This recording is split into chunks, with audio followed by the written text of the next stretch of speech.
Okay, so in 2008, or somewhere around there, I nailed the mxit rapist. And the mxit rapist is moving from bed and breakfast to bed and breakfast. Now, I can't remember the details. I mean, this is a long time ago, 2000, mxit time. Yeah. 2006, 2007, Facebook came 2007. So what happened from there was he went from bed and breakfast to bed and breakfast, and I picked it up because I've got a network of all the bed and breakfast, and they let me know that this guy was bulking. He wasn't paying his beats. So anyway, but we knew somehow, can't even remember the details, it was a mxit rapist. Sandy McCann was a journalist for SABC or ENCA. I don't know if ENCA was around, but anyway, some journalist, I think it was SABC. I contacted her down in PE and I said, here's this guy at the bed and breakfast. She got her team with the cops and they went and arrested this guy. And they've got him live on TV, and then they did an interview with me. I must actually check to see. Anyway, that was like way back. A young man. So can you not see from that who he is? They didn't show his face because when they arrested him, he hadn't been charged, so they didn't show his face. So I don't carry on with the stuff. There's a court case and the lawyers. I instigate the searches, I get the hype going, and I get the people talking about it. Then what actually happens is there's a friend of yours called Cheryl. I won't mention her name, her surname. Yes. Cheryl phones me and she says, Andre, you won't believe it, but I had some friends in Hyde Park, and they've been conned. And they're on the way to the airport, and this guy's in the car. I think you're mixing up the timeline. I think we were before all of this. Okay, so let's just go there. Maybe, it's like a long time. I'm an old man now. But anyway, bottom line is, your scenario starts off with, back in whatever year it was, we'll get the date right. I get a phone call from Cheryl. Says, now Cheryl's a very good friend of mine. She says, my very good friend is on the way to the airport with this guy, and they've just realized he's a con artist. Tell me from where you met him and how it went through. And I'm not going to mention your name, but you're going to have to sit closer here so the guys can actually hear your voice, not see your face. I'm going to drink my coffee while I listen to you. And if I spurt water, I'm just surprised. Okay, but so I think the year was 2004. It might have been 2005. No, man, I wasn't born then. 2004. Yeah, me neither. But you must have been in a trip. Yeah. So I really don't ever pick up anyone on the side of the road. You don't pick up guys on the road? Never, ever have, never. Not since. So I was coming up Eaton Road onto Rivonia Road next to the Sandhurst Shell Garage opposite St David's Maritz Brothers. That's on that bend there where the Shell Garage is, and behind that is where I think the Cell C offices were. Yeah, that's exactly that. Okay, yes. So there was a young schoolboy standing there with what I thought was a Hyde Park High uniform, navy with an eagle on the on the badge. So he had scrolls. And he had numerous scrolls, which is why I actually looked at him. He had all these academic scrolls, athletic scrolls, rugby scrolls. I mean, it was literally not ever seen. He looked like he was going to be head boy of the president, king of the world. Yes. Which, quite frankly, if his talents had been harnessed, he could have been a minister. Anything. He could have been our president. Yeah. It could have been. Okay, let's move on.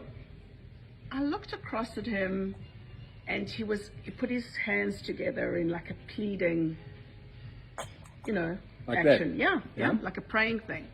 I thought, oh God, Corin, opened the window. I said, what's wrong?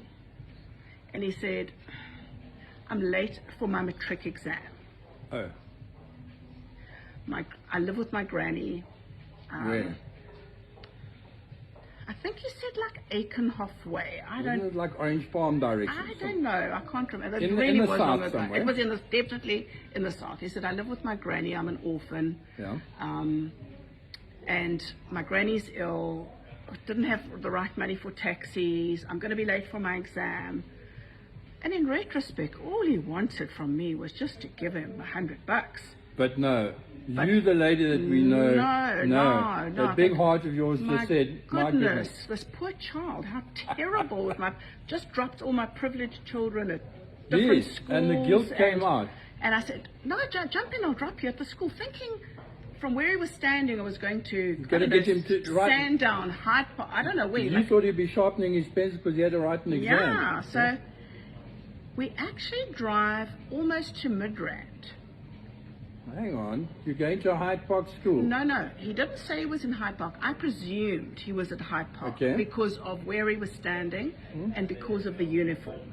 But there are actually lots of schools that have got that yellow golden eagle on the, including my, St. John's blazer looks pretty similar. Yeah. And so we started driving. I think he took me so far because he was trying to think up a story because this is like jackpot. I don't know if it was jackpot. He really just didn't want me to take him to school. He wanted money. Okay, so now in retrospect, now you're driving with. But now I am going to take him to the school doors because he's late. So I drive him to the school in Midrand. I really can't remember which one it was, and I drop him at the gate. And but the whole way he's talking to me, he's telling me a story, which is... And he's pretty good at it, confident. Very good at it, nice-looking guy, looked very young. In fact, he was a dead ringer for Brayton Pulsar at that stage. Oh, really? He just looked like a young Brayton Pulsar. Okay. And he told me that he was sort of 18 rugby and was an amazing athlete. Of course, he had all the scrolls. And he had all the scrolls. Didn't even think twice about what he was telling me, and that he had an athletics meet in Durban. He had no idea because he just didn't have the funds, and so I dropped him at school and I said to him, I don't know if I gave him my number or he gave me his number.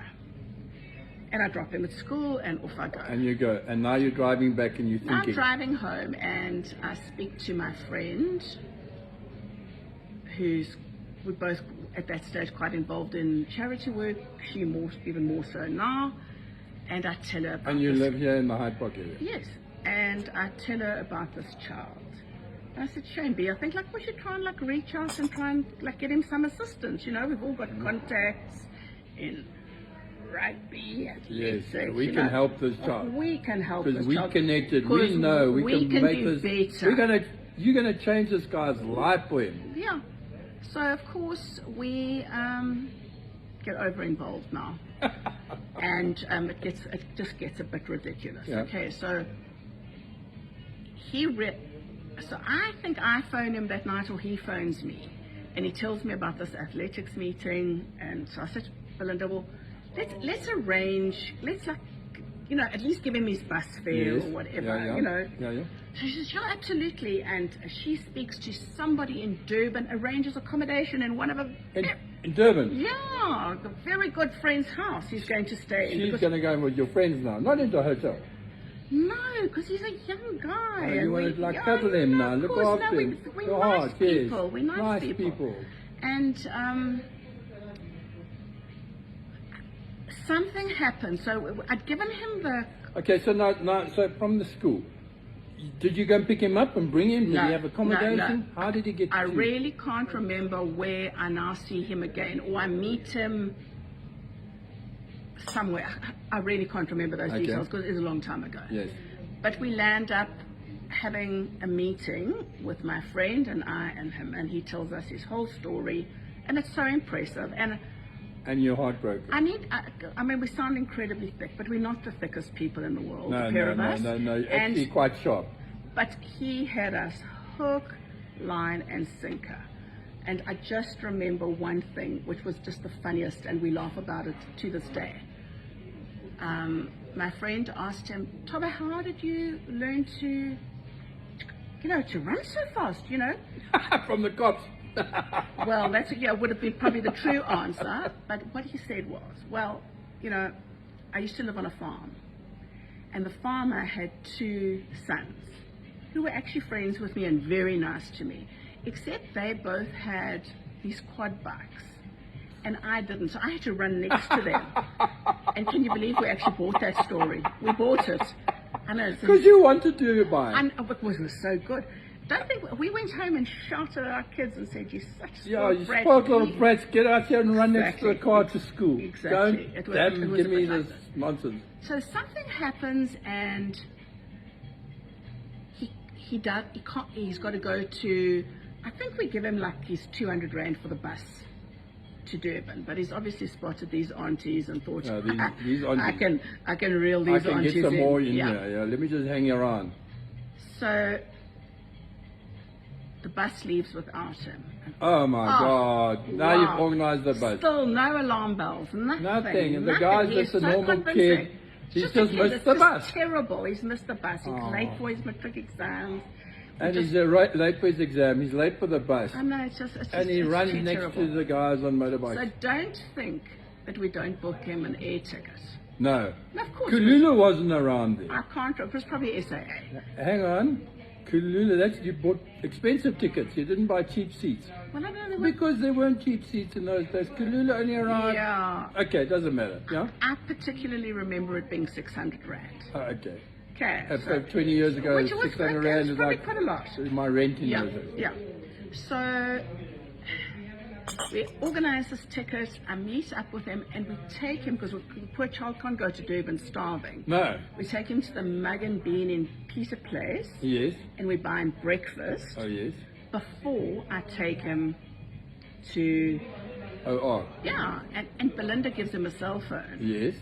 and says, you know, if you've got any problems, here's, He has a cell phone. because he says no, his cell phone's The got cell phone, stolen no and airtime, whatever. yeah? Yeah, so Belinda had an old cell phone somewhere, brought it along, and off we go to the airport. And as I'm driving, and I've got a fancy car, and it was just when those phones that were all interconnected. Oh, so and- you're now yeah, you're Yeah. hands-free. yeah. So Oprah just come out and said we need hands-free. I remember that, yeah. So we're driving along the road to the OR Tambo, and I say to him, "What position do you play in rugby?" Oh, that's a trick question. And he's a little guy, Yeah. a little guy, Yeah. and I'm expecting him to say that on the wing because Brayton would have played there. because you're small and fast. Yes. I know yeah, enough. you know a little bit about He rugby. says, "No, I'm inside centre," and I thought, No, that's a little too Uh-uh. small.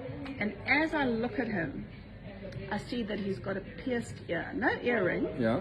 But he's got a pierced ear, which for me just didn't, Back in the day. well, it didn't kind of go together with a very religious guy brought up by his grandmother at school with an earring. It just, and I suddenly thought, oh, I just had the sinking feeling. Yeah. And with that, my phone rang. Oh, yes. And I saw it was Belinda. Huh? And I actually took it off the hands free. Okay, so that's... I just had an Yes, instinct, oh, okay. my, look here. My hair. So- Because this is where it starts now. Because I'm not as actually as thick as I sounded Because in the beginning. you took away all of that niceness out of you, Yeah, and the but, real woman came out of I you. think, yeah, I am in this car with this kid, and no one actually, besides my friend, knows where I'm going. Yeah, and you... And so the phone rings, and I pick up the phone, and she says, "Corin, we have a problem." And I said, I think so. And she said, "I'm sitting with Cheryl, and I've been telling her the story." And she said, no. Oh, Cheryl's wide awake. Let's phone Andre, because Andre has Who's put this this guy? on Who's this case? It couldn't have been Facebook. it's, I think she said No, on but I Facebook. did it on Facebook 2007. Okay. So she said You somewhere, were a member of my Blockwatch team. maybe the e-block. And, yes, that's that what was it a Blockwatch, and yes, Cheryl that's was a member exactly of what mine. it was, Yeah, so It she was said, I know this e-Blockwatch. guy does this She stupid said, stuff. there's a story going around on e-Blockwatch that with this exact modus operandi. The guy that was conning people. Yes, generally woman, Yeah. and wears a school uniform with Yes, all yeah, these yeah, scrolls yeah, and yeah. whatever. So I said, okay. So I slowed down. She says, "Listen, they're arranging the cops to meet you at the airport." Hey, how sharp is that? I know. Can you imagine trying to do that today? No, I mean, geez, you're connected, eh? Well, very You, connected. Cheryl's okay. connected to you, connected Yeah. to me, I'm connected. Oh, this connection is unbelievable. So we eventually get to You OR pull up at Tambo. now your And hands all are, he now wants you're me quiet. to do, all he wants me to do is drop him off Yes. with his cell phone His kids? We've probably given him money as well. And I heard that you bought him clothes. And I heard he had kids. No, we didn't buy him clothes. We didn't buy him clothes. Okay. But didn't he sleep at your homes as well? Never, ever. Okay. No, that was so somebody else. No, that was somebody else. I'll tell you. Okay. So I said, no, you know what? I'm going to see you in. Because now I'm a little bit pissed off. And I want to see the cops grab this little so-and-so. So we park in the underground and we walk. And you must think, Jesus, how do I get rid of this woman? I mean, she's too much. All I want so kind. I just want some money from her. I wanted money from a garage, and now I'm saying, I've got to fly to Cape Town. In the meantime, my phone had been ringing all the time, and I was talking to people, and I think he was suspicious. Yes. And I was speaking to whichever policeman you'd organised. So I sorted them out, and I said, wait there, this is your car registration. You're going to be pulling up, and I actually told you to pull up at the spot. No, if I remember correctly. No, they said they'll be waiting for you at the escalators. Okay. Okay, so we walk in, and as we get to the escalators, police come forward and they grab him. I say, thank you very much. I'll have that cell phone back. And I'll take my pocket money back. I don't think. And my sandwiches and my mug and bean coffee. I thought I'd take the cell phone back. And we have a big laugh about it. And we go, what stupid bored housewives are we that we get into nonsense like this? Big laugh. Everybody's laughing at us. Trying to be nice, eh? And because my friend's husband is a well-known media personality, someone picked up on the story, and the pair of us landed up on the front page of the Sunday Times that weekend, which was incredibly humiliating because we got phone calls all weekend long saying... for being a nice person. No, like I need an e-ticket. It went on all weekend. No, but hang on. You came back from the airport. Yes. You went to Hyde Park School. No. You went to Hyde Park School. That was next. Next? Okay. Next. Because that's where so I was. So now he's arrested, and I'm thinking, well, I'll take this child in my... I don't know that much about the state in those days. Yeah. I believe the police would take him, and he was a child, and he would go into some kind of a reformatory, and they'd give him some lessons. So the police have now arrested him and taken over, and you feel completely, you're completely satisfied. You've done your job as a South African. Absolutely. You're being kind. You did the right thing. This is the Rainbow Nation. You're going to be the good South African. Everything is just the perfect story. Yeah, so now we've got over our humiliation, well, not quite over the humiliation of the nice, weekend. You don't have to feel bad. But everyone's laughing at us. Everybody's phoning you. No, it was a very bad weekend. It was just like, we just had to suck it up. I mean, my friend even got calls from Australia. So, and so it's kind of forgotten, and at home, I think it was the Monday or the Tuesday, literally of the next week, literally days away afterwards. What happens? Another girlfriend who's had a good laugh at our expense phones me. She says, Karen, your friend. Your friend. Does he wear that the badges? She says he's standing on the corner of Cleveland and Killarney. Where the hell is that? So right here in Hyde Park. Right behind this, where we are now at the Hyde Park Hotel. Behind it, yes? Yeah. Standing on the corner of Cleveland and Killarney. I know it's the same guy because he looks like Brayton Pulser. Yeah. And she says Brayton's standing on the road. Yeah, she says it's your guy and he's back, and I think impossible. No, he's not this guy. Impossible. You dropped him at the airport. He's going fishing or flying. No, he's with in jail. He's in jail again. Monday or Tuesday. He's out of jail again. Okay, yes. So this is sort of Monday or Tuesday of that weekend. I mean, it's literally 5 days since he was arrested. Can't possibly be on the street with the same blazer. So there's a friend of my husband's at the house, and I say to him, "Oh, just come with me, just in case, you know." And we jump in. It was literally around the corner, literally 2 blocks from our house. And we go up there, and there, lo and behold, is this man. Is the same kid in the same blazer. With the same tennis racket and baseball bat and cricket bat under his arm. Victor Ladora. Doing this, I see him doing literally the same movements. You see him again? Exactly that, yeah. He's right there. So, he must have shut himself when he saw you. So as he sees me, he runs. No ways. But now... He's not as fast as you thought he was, because you went out for him. My husband's friend, who's now pissed off, jumps out and chases him, tackles him, into the garden. He's about to give him a bloody good hiding, which probably would have had a better effect than all the... probably would have been a month now. Yeah, it would have had a better effect than all the state intervention. So as he's about to just lambaste him, 3 cars pull up. Don't touch him, don't touch him. And everyone jumps out and starts running. We think, where did these people come from? It's the sports master from Hyde Park. Oh.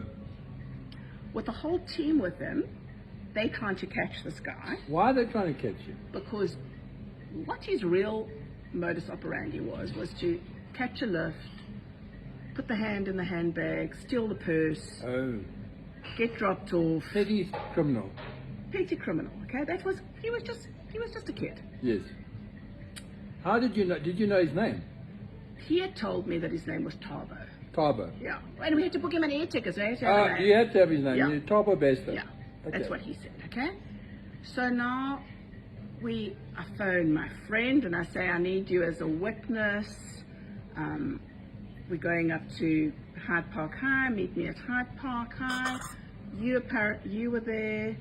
That's it. We went into the headmaster's office, into the boardroom, and we sat down there. And there we had your media personality husband sitting there. We won't mention his name. And the cops and whatever. And the cops were sitting there, and we all sat there. And Thabo was there, and we spent from about So the amazing thing was that they had never, I think they didn't take that blazer away from him when they arrested him at the airport because he didn't have it with him, because remember, he was going to Durban.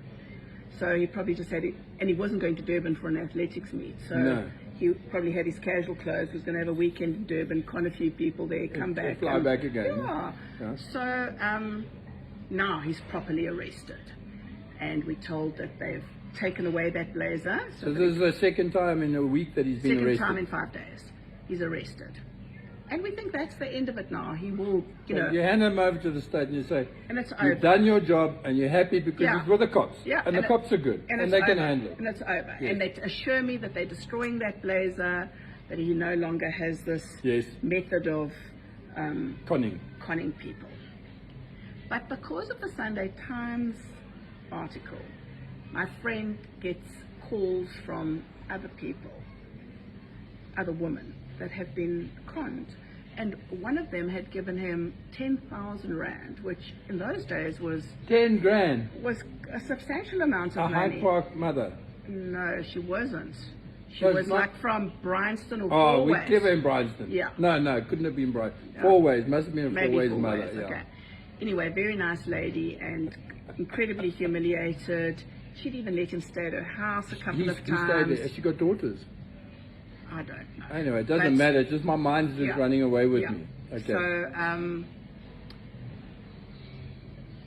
Belinda speaks to this lady, and we're going, Jesus, we got away lightly, you know what I mean? And what a little so-and-so. But his stories are so good that we just look, this kid is so clever. Like, somebody should just harness his talent. Anyway, end of story. Gone out of your life. Out of our life. Missing in years later, because I am a bit of a news junkie, I'm reading online news and I see Thabo Bester, the Facebook rapist, has been arrested. Yes, but now this is like years. 10 years in 2010, 2010. Something and like that. that's very close to the time I arrested the mxit rapist. Now, I'm still trying to get somebody to help me find out whether that is the same guy. Because the dates are very good, but he was arrested in PE, but then the internet says the Facebook rapist was arrested here, and so I'm trying to put those two together. But I'll tell you something very interesting that happens to me then. A cop phones me, and I don't know who he is. He says to me, Andre, you know that guy that you had arrested, or your friends had arrested back in the day, and he was a con artist, and his name was Thabo Bester. That is the same guy who is the mxit rapist, and he's the same guy who's the Facebook rapist. Well, I recognized him immediately. I'm trying to work out. Maybe one of the cops would do some work and crop around and find out. Can't be that difficult. No, I mean, just type in his number. There was a picture of him. If you'd have asked me at that point what was that kid's name, I would never have remembered it. Yes. But as I read Thabo Bester, because it's an unusual, Yeah. it's a mix of a, you know. But Thabo's at his best doing these cons, Yeah. So I phone my friends and I say, so just look at this. It's before the days, I think before WhatsApp, when we just sent articles to each other. I said, go online and look at this. And we're going, oh my God. He really developed into a fantastic character, didn't he? Because he'd even murdered someone. So I said, well, just as well, he was only a kid. He was only starting to warm up. Yeah, he was only a kid. And gee, can you believe that this is who we were involved with? And all of 2 days. But the funny thing was that because I took that cell phone back, You had numbers. so I'm going back to 2004 now. I switch the phone on and the numbers come up, so I start phoning numbers because I'm a bit of a frustrated detective at the best of times. So aren't we all in South? You have to be in South Africa to survive. To get any kind of justice. Yeah, I mean, even get your SABC license paid, you've got to be a detective. Yeah? Exactly that. So I start phoning numbers on this phone, and they're mostly children, very young people.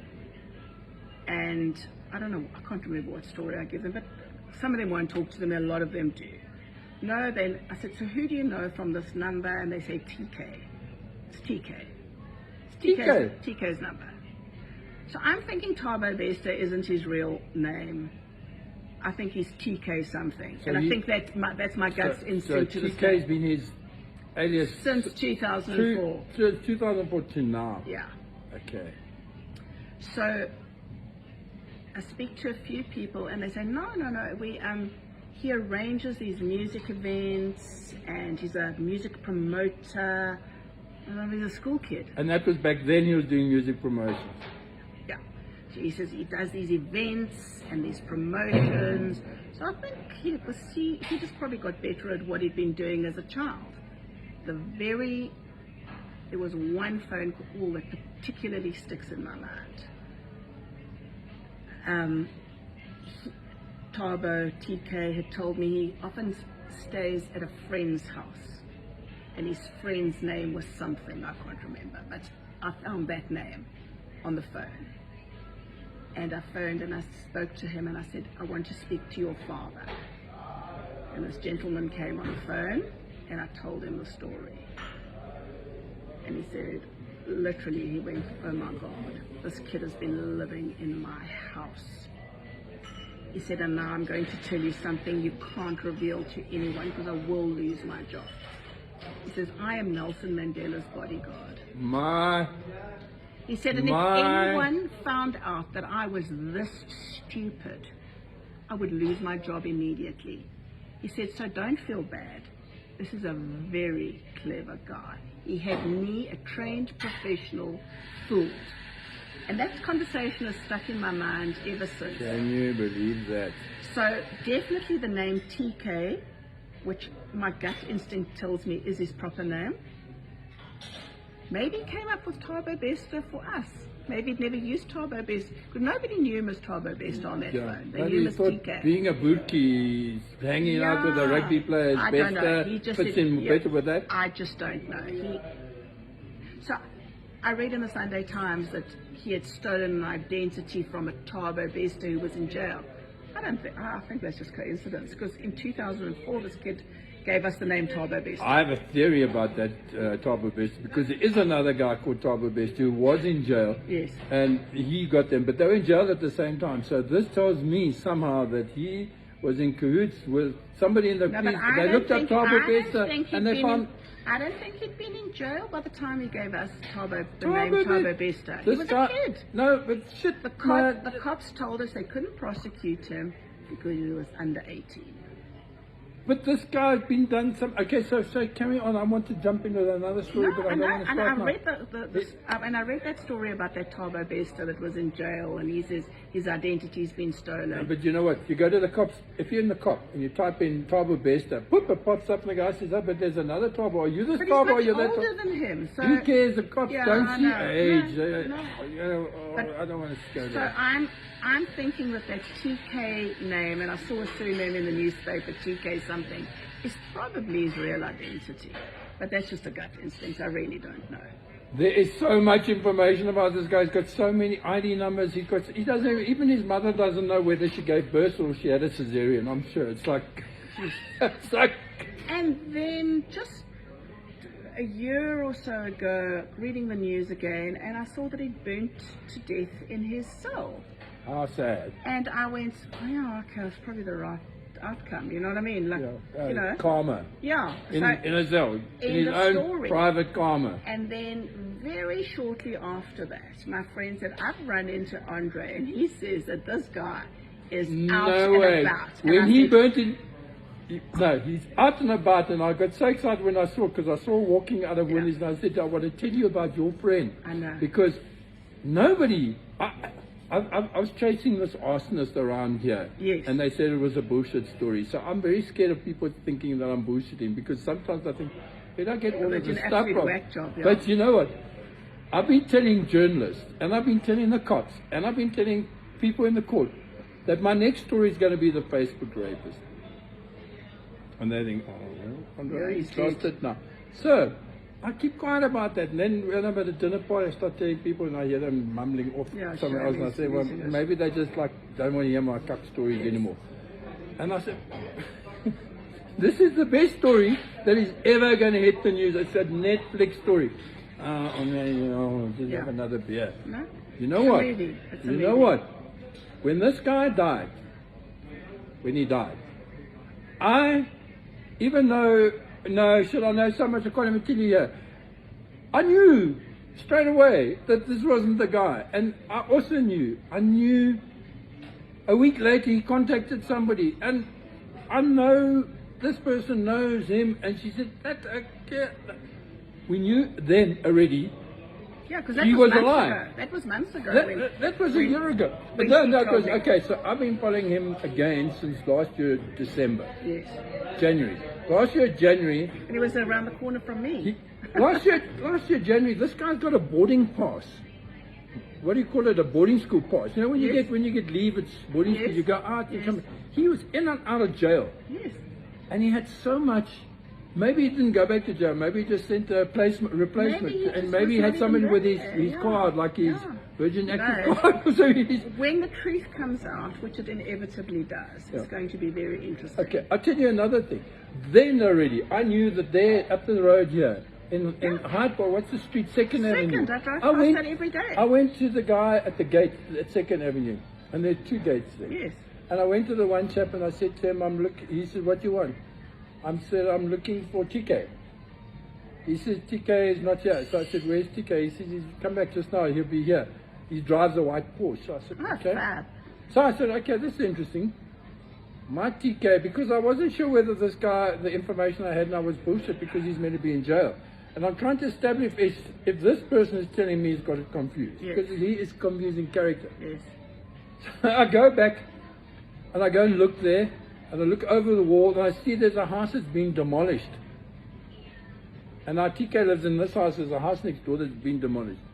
Then I start finding out there's some doctors involved in this house and shit like. Now the story comes out with doctors, and his girlfriend's a doctor, a celeb doctor. But I saw in the Citizen this morning that it was actually her brother who said that this guy is living with my sister. But I don't even know where that came from. I've got so many more stories it's like unfolding. And as these stories come, I say, you know, you look back and that the piece of the puzzle gets together. Where did all the money come from? This is what I'm interested in. You know, he was paying 72,000 Rand a month rent there, and he paid a year in advance. The guy never did a credit check on him because he paid a year in advance. Now, 72,000 Rand, you come out of jail. How does it get 72,000? How does he drive a Porsche? And in the Sunday Times, it says they left in such a hurry. Left for watch of over $1 million. You know, look up. It might have just been a fake watch. No. Look, let me tell you something. I'm working with the Sunday Times. Yeah. That whole story, and we put together with this. Yes. I actually called them in. I said, I've got a story for you. And the guy said, and he said, okay, let me hear the story. And he said, no, In his 25 years of being a journalist, this is the biggest story he's ever I've done. been watching it over the weekend develop on TV, and it's just like literally journalists are going. There's a guy from Ground Up, I don't know who he is. He started doing this stuff, and I said, okay, well, he's onto it now because. But we were onto it last year already, and nobody would listen to my story because I've gone cuckoo. I'm crazy. This ex-art, he's dead, man. He's gone and be buried. There is still so much more coming out on this. I'm going to leave it now because we've been talking for 35 minutes and I don't know how to download it. But shit, this is an amazing story. And hang in here because you and I are going to catch this guy. We're not going to catch the guy. Let's hope the cops do their job. The cops must catch. We don't shoot anybody anymore. I believe there's a National Intelligence Task Force on it. Yes. And that gives me a lot of confidence. I know. But they are good people. Okay, now I'll tell you something. They are good people. So I think what I'm going to do, you know, I chase this arsonist around here. And you know how I do it. This is my trick to all those people out there that might do. First of all, I pick up trends and then I sort of like say, this is what's happening, and the guy says, Andre's lost it again. Then I say, okay, cool. Then I get a journalist to like put their toe in the door and be brave enough to write what they think is bullshit. So they write the stuff. And then the cops say it's fake. So now they're too scared to write my story. So they first get the second source. And the cops deny it. But now I go and show the journalists the houses that are burnt. And then the WhatsApp groups from all the mothers in the area saying, this is bullshit. Andre's speaking Tamil, and you can see them on their little WhatsApp group. Andre's speaking shit again. He's just causing trouble. Where does he get his source from? He's spreading lies. And I think, okay. So now you've got to fight the purple rinse ladies on the WhatsApp that are sitting there doing their shit. And then you're fighting the journalists for saying you cuckoo. And then the police come. I even had a call from the insurance companies to tell me to keep quiet. And they were paying out the claims. And I said, I can't understand why. Why doesn't anybody want the truth? Shit. Anyway, so the bottom line is that so I do this. I get the one story going and I get the other story going and I get in the media. And once it hits the media, it takes the file from the bottom and puts it at the top. Now, Thabo, I've been talking about him for a year. Two journalists and everybody. Now, I spoke about this thing. We hit the Sunday Times with the story as well. And Ian Sav covered it. Bang, right at the top now. Now it's at the top. What we've got a national task team. We had a national task team chasing the arsonists.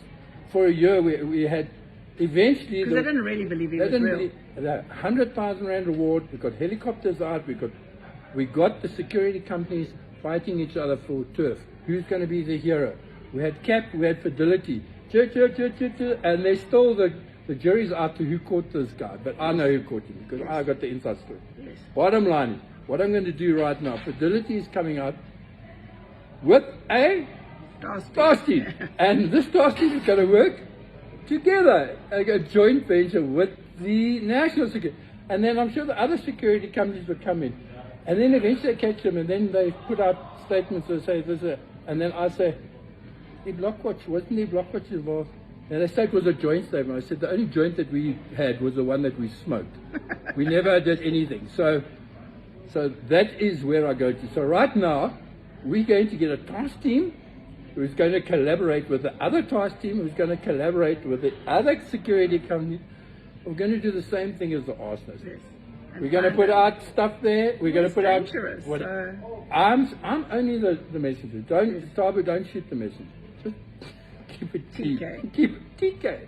Don't shoot the messenger. I'm only the guy that gets the information. I am fascinated. Watch this space. And your name is Julie Smith. Judy in disguise. Thank you very much, Judy.